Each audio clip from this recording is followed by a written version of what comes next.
Hey guys, how's it going? Hey, today we're going to do one of the classics, one of the all-time favorites. We're going to do David versus Goliath. The story of David versus Goliath can be found in 1 Samuel chapter 17. So, a little backstory, the Israelites and the Philistines are at war with each other. So they've drawn battle lines, okay, and so there are actually two hills, so they're in a valley area. And so what's been happening though, when they go to the battle lines on the Philistine side, a Philistine named Goliath comes out, and he's huge, even by Philistine standards. I believe it correlates to like 9 feet 9 inches, almost 10 feet tall. The Bible describes it that he has a full like suit of armor made of bronze, that it's over 126 pounds, that his spear itself, the rod is so thick it's like a weaver's shaft, and that the spear head itself weighs about 15 pounds. And then he has a shield bearer go before him. So I hope that guy was big too, because I'm going to guess that his shield was quite heavy. Okay, so Goliath comes out every day, and he goes to the front, and he says, hey, there is no need for us to go to war. Let's do this. Let's do it this way. I am my army, my country's champion. Send me a champion. We will fight, and whomever wins, their country, their people, that's the winner, and the other one will be their slaves and their servants. Okay? Now, this wasn't uncommon, was not an uncommon way to do this. And we see hints of that in mythology with Achilles, but we do see it throughout history also. Okay, so this goes on for 40 days, and the Israelites are terrified, right? They just see the giant, and they're like, oh, nobody can beat the giant. And nobody has the guts to be like, no, we're going to do this the old-fashioned way. We're just going to do a good melee, and everybody's going to fight. And they don't think to pray and ask God, hey, what do you think would be a good idea? Right? And if we think back, Saul is probably one of the tallest people in Israel, because the Bible tells us that Saul was head and shoulders. He was handsome and head and shoulders above all the other Israelites. And so that was one of the reasons that they were so happy that God had chosen him as king, right? So Saul is not going out to battle. He's in camp, okay? Saul goes to battle, but he's not about to go against this Philistine. Anyway, so pause there. Now, Jesse sends his youngest son, David. He calls for him. He's like, David, here, why don't you take this bread and this cheese, go take it to your brother's commanders, right? Make sure that everything's going well, and bring back a report. Tell me what's going on. Okay, so David is the runt of the family. He's the youngest of all the boys, and he's a shepherd. So he's probably very happy to go out. So he goes out, and he gets to where the battlefield is.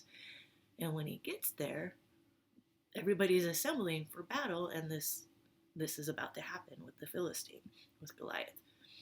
And so Goliath is like, he goes out, and he mocks him, because he's been doing this for 40 days. And he's like, really? You don't have any hero? You don't have anyone to send me? Are you just going to sit there and cry because you don't have anybody who can fight one man in your whole entire army? Right? And so while he's doing it, the men are talking. They're like, did you hear what the king said? The king said that whomever goes out and defeats him, that he'll have great wealth, he'll get to marry the king's daughter, and his family will be exempt for taxes, right? So David's like, wait, whoa, what happened? So they tell him again. They're like, so the king says, blah, blah, blah. Hi, Leah. Hi, Odin. They've come in for the story. Anyway, David's doing this. He runs to his brothers to go check on him, and his oldest brother is not having it. He's like, why are you even here? He's like, I know, like, you're not asking, like, because you're concerned. You're just down here because you want to see the battle. You're You're just a conceited little brat. Just go back home, right? Like big brothers can tend to do. But David's like, no, no, no, no. He's like, oh, he literally says, can't I even speak? So, if you were ever concerned about, sibling rivalry, it goes a long way back to Genesis. But yeah, so anyway, so the king hears about this kid who keeps asking, like, no, really, tell me what's about to be done. Tell me who's taking care of this and what's going to happen. So Saul, he calls David in, and he's like, boy, I hear you've been asking these questions. And David goes, let me go fight him. I'll kill him. I'll take care of this for you. And Saul's like, you're a child, and he is a man of war. Not only is he huge, he has many years of experience behind him. He is a man of war. And David's like, and I'm a shepherd, but do you know what I do as a shepherd? I take care of my father's sheep. And you know what happens when you're out in the wilderness with your father's sheep? He's like, a lion tried to attack my father's sheep, and I killed it with my bare hands. And you know what else tried to attack my father's sheep? A bear. And I killed it with my bare hands. No pun intended. He's like, I got this. He's like, God is with me. God will take care of this. So Saul was like, okay. He's like, well, I'm not going to send you out there, like, just in your normal clothes. He's like, come here. And he puts his armor on him. And so David's trying to walk around in this armor, and he's not used to armor. He's like, I can't wear this. This isn't going to help me. He's like, it's going to be fine. God is with me. He'll protect me, and he's going to give Goliath into my hands. So a little pause on this. So people a lot of times give Saul like a hard time about this. And I have two trains of thought.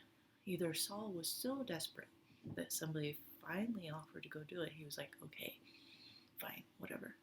Or he had an inkling of faith that God was going to help David. And he just didn't know how to go about helping David himself. So he did what in the natural he thought would be the right thing to do, instead of asking God what to do.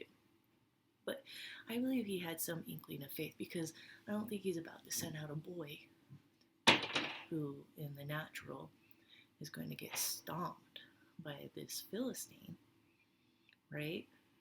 And then his whole country, all of his people are going to be enslaved to the Philistines because he was dumb enough to send out a kid. No, I think he had some faith. So, back to the story. Anyway, so David, on his way, he stops at the stream, and it says he collects 5 smooth stones. So Goliath's out there doing his thing. Rah, rah, rah. So David comes out, and he's like, I'm your huckleberry, right? And so Goliath's like, what is this? He's like, you send me a child? Are you coming after me with sticks now? And he starts like cursing at him and everything. He's offended, right? He is a man of war.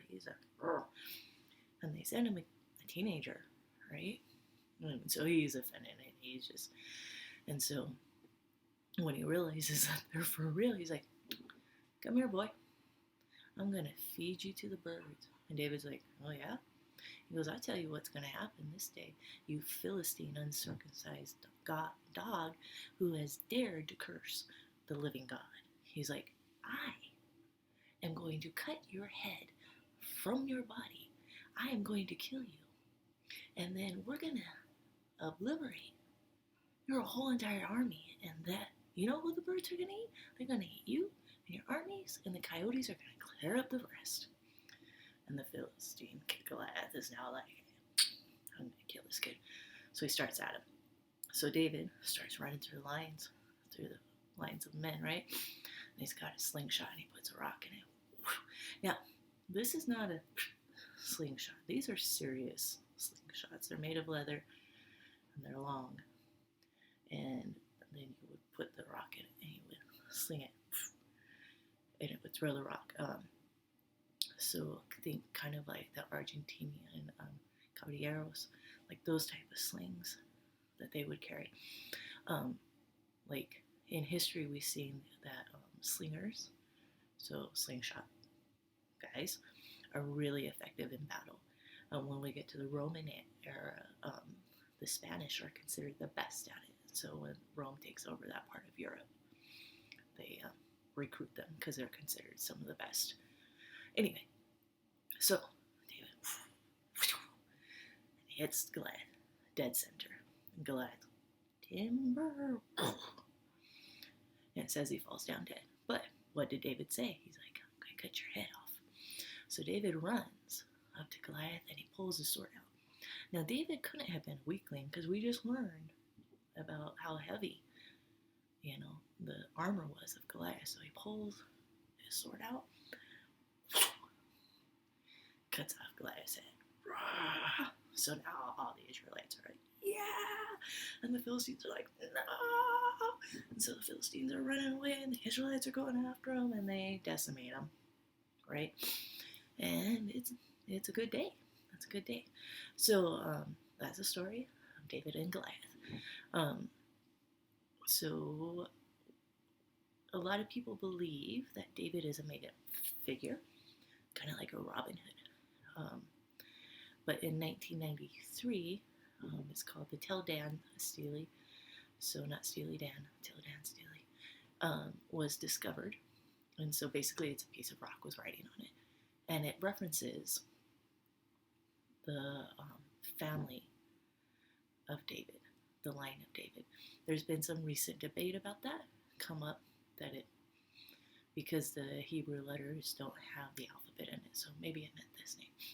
But it references the line of David, just like how Queen Elizabeth is of the House of Windsor. So it's the House of David. Okay? So it points to that David was a real historical person. And then the other thing is people think the Philistines, like especially their size, is made up. But most recently in Gath, so Tel Asafi is the site, they got to a layer that would be 11th century, around the time that the story of David and Goliath would take in part. And they're finding these colossal structures, like the width of the doorways or double what normally would have been done, and the height and the stones that they use instead of 1.5 meters are like 2 meter large stones that are being used. So these whole colossal